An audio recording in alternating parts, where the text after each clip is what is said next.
Hello, everybody. This is Matthew Brand. Welcome to the Amethyst Podcast. Now, today I want to talk about something that's always kind of bothered me, and it's these people who are Christians. And hear me out. I'm not coming from it as a preacher or a pastor or somebody who's the high end biblical scholar. I just talk as somebody trying to further my faith and get closer to God. And I put out thoughts and ideas and opinions that go through my head. It's basically an audio blog journal, and this is what I'm using this as. So if you agree with what I'm saying, feel free to like and subscribe. And if you disagree, feel free to comment on it. I just ask that you be respectful. It's the internet, so I'm asking a lot. But regardless, my point is there are Christians who 90 believe they're better than 90% of other Christians, and they feel like they shouldn't associate with those people, right? They may see a 10% that's better than them or on the same level as them, but the other 90% of Christians, oh well, we shouldn't associate with them. They have problems. They struggle with things that I don't struggle with. So I've already evolved past that point. Well, a lot of times the struggles that they have are just different. They're just different than what people. So some people are struggling with lust. Some people are struggling with drug addiction.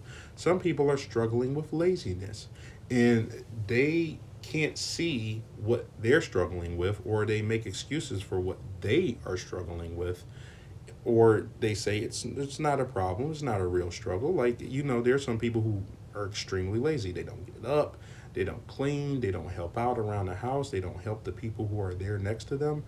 They just like to laze all day. They won't get a job. I had a friend who, and I'm just not going to say names, but I had a friend of mine who every time they got irritated at their job, they would just quit and dump everything, everything on their partner. They didn't care if their partner was struggling. They didn't care if their partner needed help with the bills. Even if they were making less than their partner, they just didn't care. They would just quit. Oh, I'm annoyed, I'm gonna quit, without realizing the damage that they were doing. And it wouldn't just be with work. So let's say monetary. This person would quit um, the housework. You're not going to help out around the house. Okay, you're not working. Are you going to help out around the house? Nope. I'm depressed. I don't feel good that day. Well, they never felt good. So they made all these excuses for the issues they had. But as soon as the other person had an issue, well, that's the bad thing. That's the thing that's inexcusable, right? And if the other person says, "Oh, that's what's wrong," the other person, this lazy person, they'd also covet all day.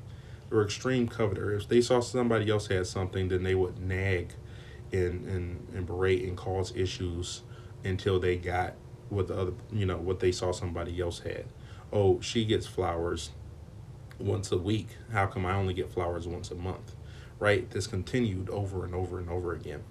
It was a very unpleasant environment. So that being said, there are a lot of Christians who are like that. But when they see somebody again struggling with something that they don't struggle with, like, oh, that person, they're having sex outside of marriage. How horrible, how how how disgusting. They are not a real Christian. They're not like me. I'm waiting till marriage, or I'm different than that person. I don't have that problem. We're unevenly yoked. So we shouldn't be friends, or I'm not supposed to associate with people who do things like that when they're already deep into their own issues. Everybody has issues. The question is whether or not they think it's okay. Some people don't think their issues are a problem. Some people, they say, oh, well, God doesn't care what you do. You can do whatever you want to, right? Only God can judge me, and you can't judge any of the things that I do, so I'm just going to keep doing it. That's different than somebody who really would love to change, but they either find their circumstances really difficult. Doesn't excuse it, but it's understandable, right? Somebody who uh, really, they don't want to have sexual lust outside of marriage, but they feel so far from marriage that they feel almost hopeless. Like, am I just supposed to be miserable, or am I supposed to just suffer, all these urges till doomsday because it just doesn't seem like I'm ever getting married? Or do you have people who, maybe they struggle with alcohol, right? And they've been going through a really, really hard time. And it's the only thing that's comforted them in the last decade.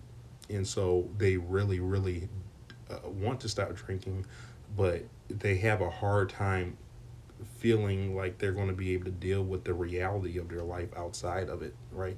Deal with the reality of their life sober. How am I ever going to manage that? Their situations feel hopeless. And as Christians, we should be there to support each other in each other's struggles. But instead of doing that, we talk and insult about how disgraceful or how pathetic or how terrible that person is that they struggle with something that I don't. How I mean, it's and then you get the person just like, well, skip you. You have the lustful person insulting the alcoholic, right? Like, oh, at least I'm not an alcoholic, George, or or the alcoholic talking about the lustful person, like, at least I can keep my legs closed, Sally.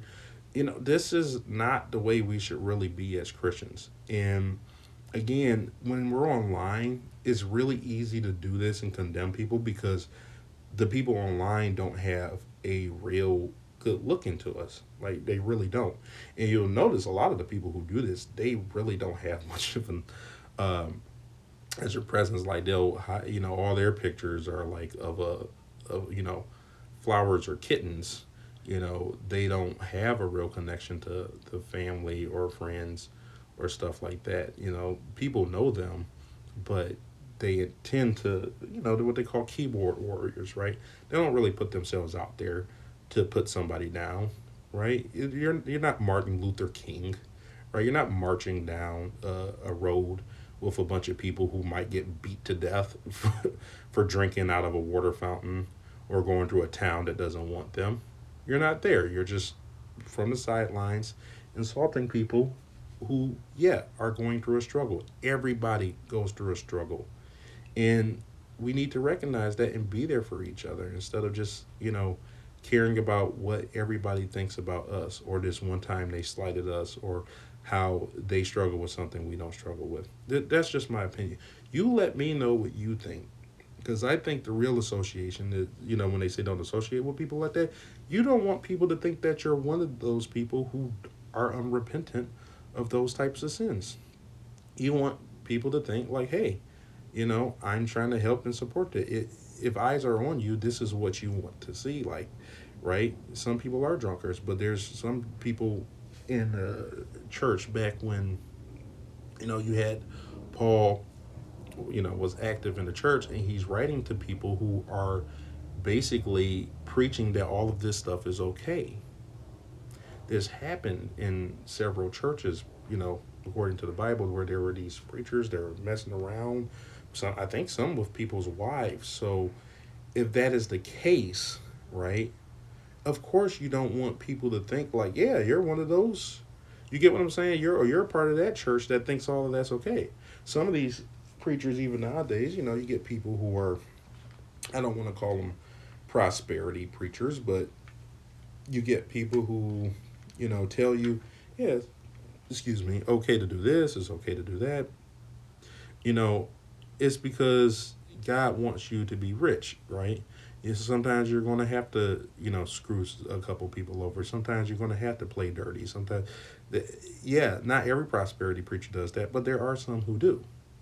There are some who will tell you, cut off your family, leave your wife, abandon her because what color she is, or because, she, or leave your husband because they did something you don't like, or leave your wife because they did something you don't like. It's okay to do that, It's one thing if what they don't do is, or what they did or didn't do is very serious, but sometimes they preach it as like, well, God wants you to be happy. So if you're unhappy for 5 minutes, dip.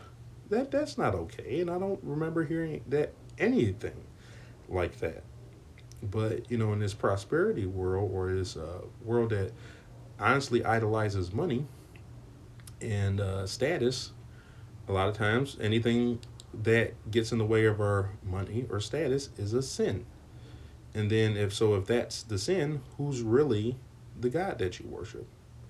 And that's just a thought, right? If status or if your image or if all that kind of stuff, or you feeling better than everybody, if that you missing the mark on that is the sin, what are you really worshiping?